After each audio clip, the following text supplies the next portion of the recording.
Profetas e Reis, capítulo 10. A voz de severa repreensão. Durante algum tempo, Elias permaneceu oculto nas montanhas junto ao ribeiro de Querite. Ali foi por muitos meses miraculosamente provido com alimento. Mais tarde, quando, devido à estiagem, o ribeiro secou, Deus mandou seu servo procurar refúgio numa terra pagã. Levanta-te, Deus lhe ordenou, e vai a Sarepta, que é de Sidom, e habita ali.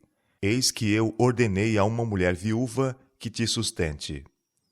Esta mulher não era israelita, jamais havia ela tido os privilégios e bênçãos que o escolhido povo de Deus desfrutava. Mas era uma crente no verdadeiro Deus, e tinha andado em toda a luz que brilhava em seu caminho. E agora, quando não havia segurança para Elias na terra de Israel, Deus o enviou a esta mulher, a fim de asilar-se em seu lar. Então ele se levantou e se foi a Sarepta, e chegando à porta da cidade, eis que estava ali uma mulher viúva, apanhando lenha. E ele a chamou e lhe disse: Traze-me, peço-te, num vaso um pouco d'água que beba. E indo ela buscá-la, ele a chamou e lhe disse: Traze-me agora também um bocado de pão na tua mão. Nesse lar acossado pela pobreza, a fome apertava excessivamente, e o alimento, lastimosamente escasso, parecia estar por acabar-se. A chegada de Elias, mesmo no dia em que a viúva temia ter que abandonar a luta pelo sustento, provou ao máximo sua fé no poder do Deus vivo para suprir suas necessidades. Mas mesmo em sua penúria extrema, deu ela testemunho de sua fé, atendendo ao pedido do estrangeiro, que lhe suplicava repartir com ele o último bocado. Em resposta ao pedido de Elias por alimento e água, a viúva disse: Vive o Senhor teu Deus, que nem um bolo tenho, senão somente um punhado de farinha numa panela e um pouco de azeite numa botija. E vês aqui, apanhei 2 cavacos e vou prepará-lo para mim e para o meu filho, para que comamos e morramos. Elias lhe disse: Não temas. Vai, faze conforme a tua palavra. Porém, faze disso primeiro para mim um bolo pequeno, e traz-mo para fora. Depois fará para ti e para teu filho. Porque assim diz o Senhor Deus de Israel: a farinha da panela não se acabará, e o azeite da botija não faltará, até ao dia em que o Senhor dê chuva sobre a terra. Nenhuma prova de fé maior que essa poderia ter sido requerida. A viúva tinha até então tratado todos os estrangeiros com bondade e liberalidade. Agora, indiferente aos sofrimentos que poderiam resultar a ela e seu filho, e confiando no Deus de Israel para suprir cada uma de suas necessidades, ela enfrentou esta suprema prova de hospitalidade, fazendo conforme a palavra de Elias. Maravilhosa foi a hospitalidade mostrada ao profeta de Deus por esta mulher fenícia, e maravilhosamente foram sua fé e generosidade recompensadas. E assim comeu ela, e ele, e a sua casa muitos dias. Da panela a farinha se não acabou, e da botija o azeite não faltou, conforme a palavra do Senhor que falara pelo ministério de Elias. E depois destas coisas, sucedeu que adoeceu o filho desta mulher, da dona da casa, e a sua doença se agravou muito, até que nele nenhum fôlego ficou. Então ela disse a Elias: Que tenho eu contigo, homem de Deus? Veste tu a mim para trazeres à memória a minha iniquidade e matares o meu filho? E ele lhe disse: Dá-me o teu filho. E ele o tomou do seu braço e o levou para cima, ao quarto onde ele mesmo habitava, e o deitou em sua cama. Então se mediu sobre o menino 3 vezes, e clamou ao Senhor. E o Senhor ouviu a voz de Elias. E a alma do menino tornou a entrar nele, e reviveu. E Elias tomou o menino, e o trouxe do quarto à casa, e o deu à sua mãe. E disse Elias: Vês aí, teu filho vive. Então a mulher disse a Elias: Nisto conheço agora que tu és homem de Deus, e que a palavra do Senhor na sua boca é verdade. A viúva de Sarepta repartiu seu bocado com Elias, e em retribuição, sua vida e a de seu filho foram preservadas. E a todos os que, em tempo de prova e carência, dão simpatia e assistência a outros mais necessitados, Deus prometeu grande bênção. Ele não mudou. Seu poder não é menor agora do que no tempo de Elias. Nem é a promessa menos verdadeira agora do que quando foi dita pelo Salvador. Quem recebe um profeta em qualidade de profeta, receberá galardão de profeta. São Mateus capítulo 10, verso 41. Não vos esqueçais da hospitalidade, porque por ela alguns, não sabendo, hospedaram anjos. Hebreus capítulo 13, verso 2. Estas palavras não perderam nenhuma força através do tempo decorrido. Nosso Pai Celestial ainda continua a pôr no caminho de seus filhos oportunidades que são bênçãos disfarçadas, e os que aproveitam essas oportunidades encontram grande gozo. E se abrires a tua alma ao faminto e fartares a alma aflita, então a tua luz nascerá nas trevas, e a tua escuridão será como o meio-dia. E o Senhor te guiará continuamente, e fartará tua alma em lugares secos, e fortificará os teus ossos, e serás como um jardim regado, e como um manancial cujas águas nunca faltam.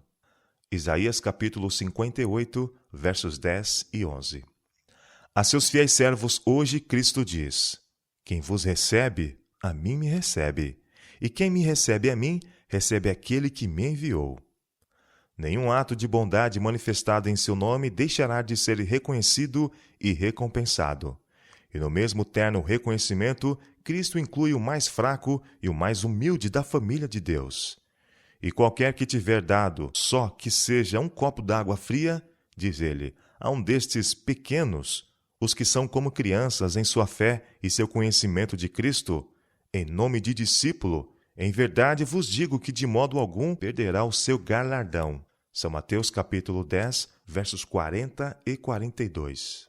Através dos longos anos de estiagem e fome, Elias orou fervorosamente para que o coração dos israelitas volvesse da idolatria para a fidelidade a Deus. Com paciência, o profeta esperou, enquanto a mão do Senhor caía pesadamente sobre a terra flagelada. Ao ver as provas de sofrimento e privação multiplicarem-se por toda a parte, seu coração se confrangeu da tristeza e almejou possuir o necessário poder para efetuar uma rápida reforma. Deus mesmo, porém, estava a realizar seu plano, e tudo o que seu servo podia fazer era continuar orando, com fé, e aguardar a ocasião oportuna para agir decididamente. A apostasia predominante nos dias de Acabe era o resultado de muitos anos da prática do mal. Passo a passo, ano após ano, Israel estivera se afastando do caminho reto. Geração após geração havia recusado fazer veredas diretas para seus pés, e afinal, a grande maioria do povo tinha se rendido à direção dos poderes das trevas. Cerca de um século tinha se passado desde que, sob o governo do rei Davi, Israel prazerosamente se unira em cânticos de louvor ao Altíssimo, como reconhecimento de sua inteira dependência dele para mercês diárias. Atentai para suas palavras de adoração quando cantaram. Ó Deus da nossa salvação, tu fazes alegres as saídas da manhã e da tarde. Tu visitas a terra e a refrescas. Tu a enriqueces grandemente com o rio de Deus, que está cheio d'água. Tu lhe dás o trigo, quando assim a tens preparada. Enches d'água os seus sulcos, regulando a sua altura. Amolece-a com a muita chuva. Abençoas as suas novidades. Coroas o ano da tua bondade, e as tuas veredas destilam gordura. Destilam sobre os pastos do deserto, e os outeiros cingem-se de alegria. Os campos cobrem-se de rebanhos, e os vales vestem-se de trigo. Por isso, eles se regozijam e cantam. Salmo 65, versos 5 e versos do 8 a 13. Israel havia então reconhecido a Deus como aquele que lançou os fundamentos da terra. Como expressão de sua fé, eles cantaram: Tu a cobres com abismo, como um vestido. As águas estavam sobre os montes. À tua repreensão fugiram. À voz do teu trovão se apressaram. Sobem os montes, descem aos vales, até ao lugar que para elas fundaste. Limites lhes traçastes, que não ultrapassarão. para que não tornem mais a cobrir a terra. Salmo 104, versos 5 a 9. É pela potente força do ente infinito que os elementos da natureza na terra e no mar e no céu são mantidos em seus limites. E esses limites ele usa para a felicidade de suas criaturas. Seu bom tesouro é livremente despendido para dar chuva no seu tempo e para abençoar toda a obra das tuas mãos. Deuteronômio capítulo 28, verso 12. Tu que nos vales fazes rebentar nascentes, que correm entre os montes, dão de beber a todos os animais do campo. Os jumentos monteses matam com ela sua sede. Junto delas habitam as aves do céu, cantando entre os seus ramos.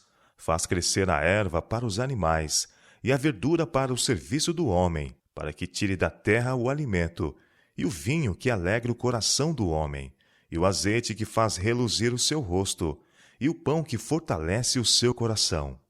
Ó Senhor, quão variadas são as tuas obras! Todas as coisas fizeste com sabedoria. Cheia está a terra das tuas riquezas. Tal é este vasto e espaçoso mar, onde se movem seres inumeráveis, animais pequenos e grandes. Todos esperam de ti, que lhes dês o seu sustento em tempo oportuno, dando-lhe tu, eles o recolhem. Abres a tua mão, e enche-se de bens. Salmo 104, versos 10 a 15 e versos 24 a 28. Israel tivera abundantes ocasiões de rejubilar-se. A terra a qual o Senhor os levara era uma terra que manava leite e mel. Durante o jornadear pelo deserto, Deus lhe assegurara que os estava guiando a um país onde nunca teriam de sofrer por falta de chuva. A terra que entras a possuir, declarou-lhes, não é como a terra do Egito, donde saíste, em que semeavas a tua semente e a regava com o teu pé, como uma horta. Mas a terra que passais a possuir é terra de montes e de vales, da chuva dos céus beberá as águas. Terra que o Senhor teu Deus tem cuidado. Os olhos do Senhor teu Deus estão sobre ela continuamente, desde o princípio até ao fim do ano. A promessa de abundância de chuva tinha sido dada sob condições de obediência. E será que o Senhor declarou, se diligentemente obedecerdes aos meus mandamentos que hoje te ordeno, de amar ao Senhor teu Deus e de o servir de todo o teu coração e de toda a tua alma, então darei a chuva da vossa terra a seu tempo, a temporã e a serôdia, para que recolhas o teu grão, e o teu mosto e o teu azeite, e darei erva no teu campo aos teus gados, e comerás, fartar-te-ás. Guardai-vos, o Senhor admoesta o seu povo, que o vosso coração não se engane, e vos desvieis, e sirvais a outros deuses, e vos inclineis perante eles, e a ira do Senhor se acenda contra vós, e feche ele os céus, e não haja água, e a terra não dê a sua novidade, e cedo pereçais da boa terra que o Senhor vos dá. Deuteronômio, capítulo 11, versos 10 a 17. Se não deres ouvidos à voz do Senhor teu Deus, para não cuidares em cumprir todos os seus mandamentos e os seus estatutos, que hoje te ordeno, os israelitas haviam sido advertidos.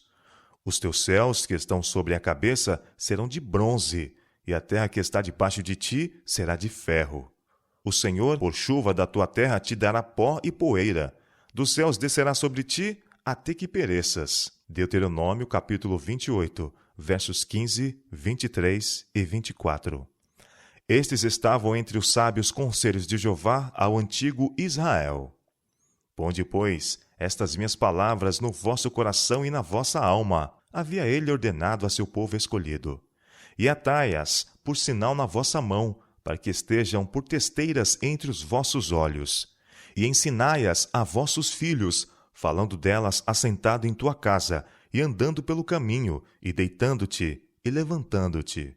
Deuteronômio capítulo 11, versos 18 e 19.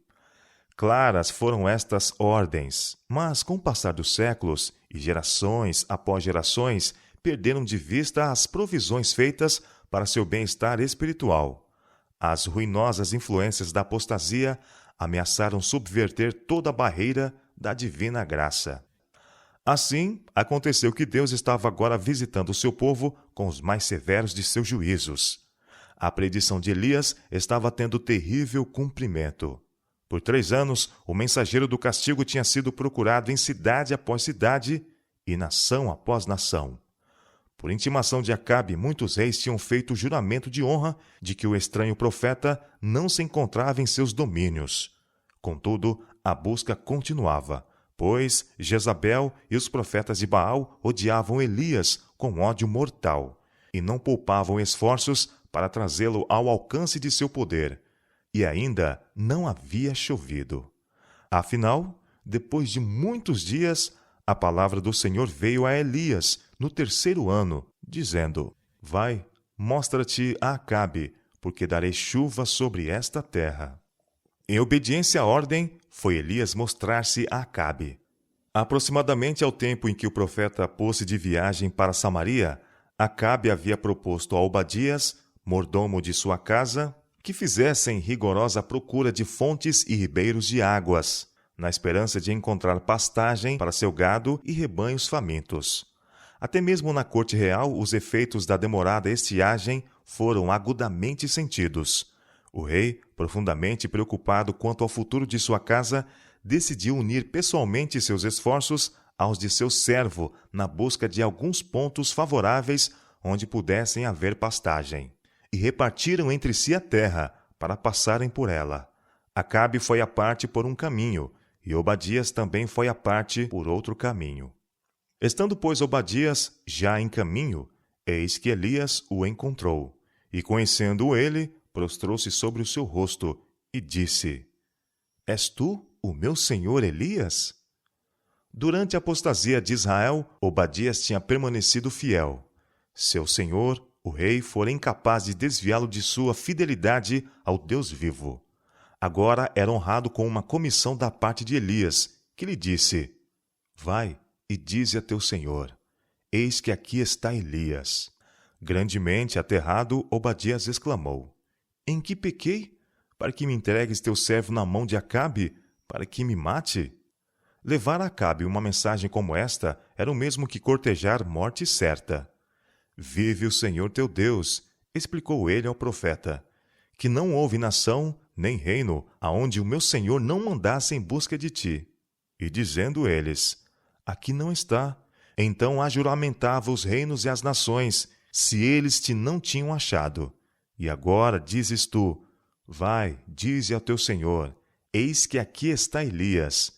E poderia ser que, apartando-me eu de ti, o Espírito do Senhor te tomasse, não sei para onde, e vindo eu dar as novas a Acabe, e não te achando ele, me mataria. Ardorosamente suplicou Obadias ao profeta que o não enviasse. Eu, teu servo, instou: Temo ao Senhor desde a minha mocidade.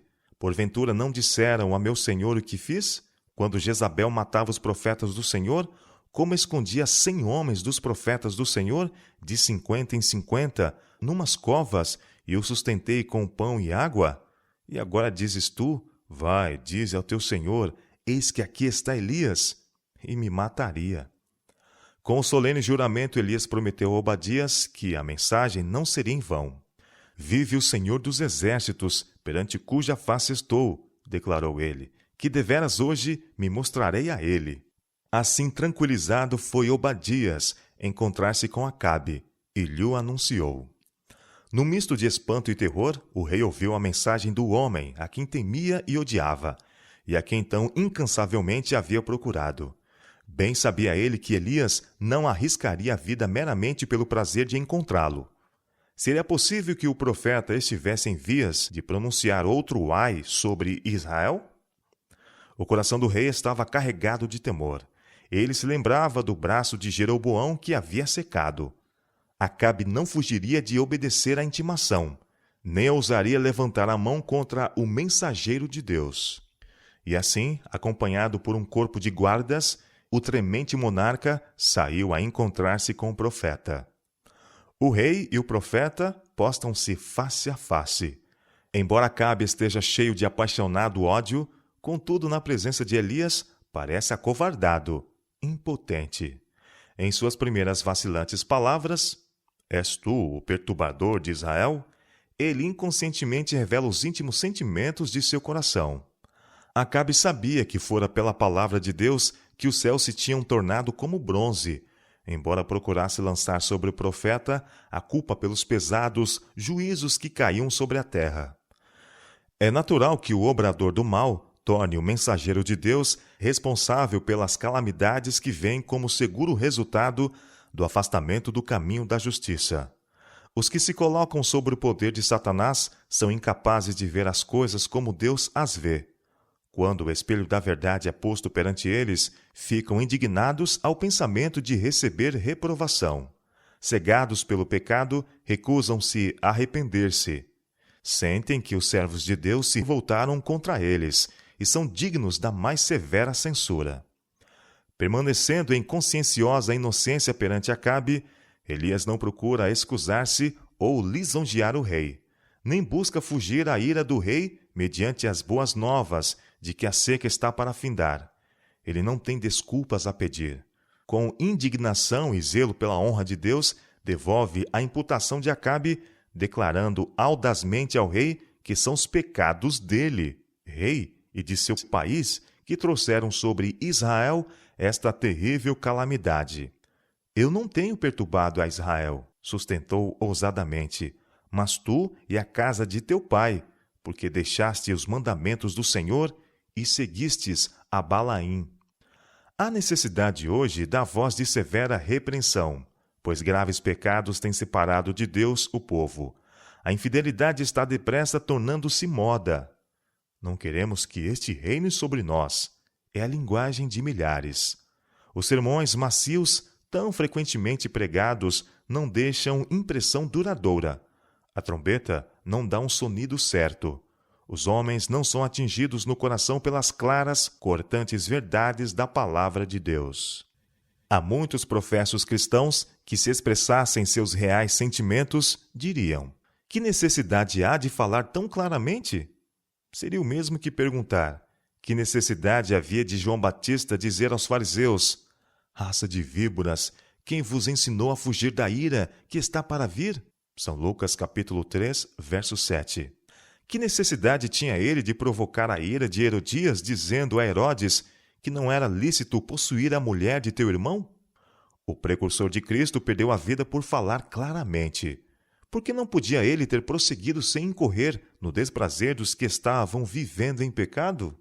Assim, homens que deviam permanecer como fiéis guardiões da lei de Deus têm argumentado, a ponto de a astúcia tomar o lugar da fidelidade e o pecado ser deixado sem reprovação. Quando será a voz da fiel reprovação ouvida uma vez mais na igreja?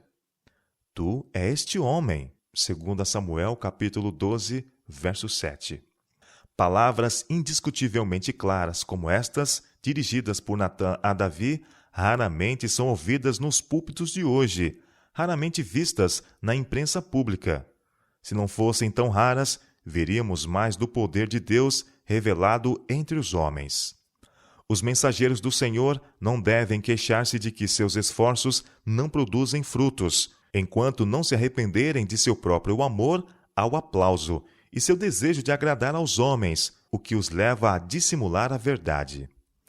Os ministros que apreciam agradar aos homens, que clamam paz, paz, quando Deus não falou de paz, bem deviam humilhar o coração perante Deus, pedindo perdão por sua insinceridade e falta de coragem moral. Não é por amor ao próximo que eles abrandam a mensagem que lhes é confiada, mas porque são indulgentes para consigo mesmos e amam a vida fácil. O verdadeiro amor busca primeiro a honra a Deus e a salvação de almas. Os que possuem este amor não se esquivarão à verdade, para se abrigarem dos incômodos resultados de falar claramente. Quando almas estão em perigo, os ministros de Deus não considerarão o eu, mas falarão a palavra que lhes é ordenada, recusando desculpar ou atenuar o mal. Quem dera sentisse cada ministro a inviolabilidade de seu ofício e a santidade de sua obra, e mostrasse a coragem revelada por Elias. Como mensageiros divinamente indicados, os ministros estão em posição de grave responsabilidade. Eles devem redarguir, repreender, exortar com toda longanimidade e doutrina. Em lugar de Cristo, devem eles trabalhar como despenseiros dos mistérios do céu, encorajando o obediente e advertindo o desobediente. Para eles, a mundana sagacidade não deve ter nenhum peso. Nunca devem desviar-se do caminho que Jesus lhes ordenou seguir. Devem prosseguir em fé, lembrando-se de que estão rodeados por uma nuvem de testemunhas. Não devem falar suas próprias palavras, mas as palavras que alguém maior que os potentados da terra lhes ordenou falar. Sua mensagem deve ser: assim diz o Senhor. Deus chama homens como Elias, Natã e João Batista, homens que levarão fielmente sua mensagem sem considerar as consequências, que falarão a verdade com bravura, embora isso demande o sacrifício de tudo o que possuem. Deus não pode usar homens que, em tempos de perigo, quando a força, a coragem e a influência de todos são necessárias, temem tomar uma firme posição pelo direito. Ele chama homens para que se empenhem fielmente na batalha contra o erro, guerreando contra principados e potestades, contra os príncipes das trevas deste século, contra as hostes espirituais da maldade nos lugares celestiais. A tais é que ele dirigirá as palavras: bem está, bom e fiel servo, entra no gozo do teu Senhor. São Mateus capítulo 25, verso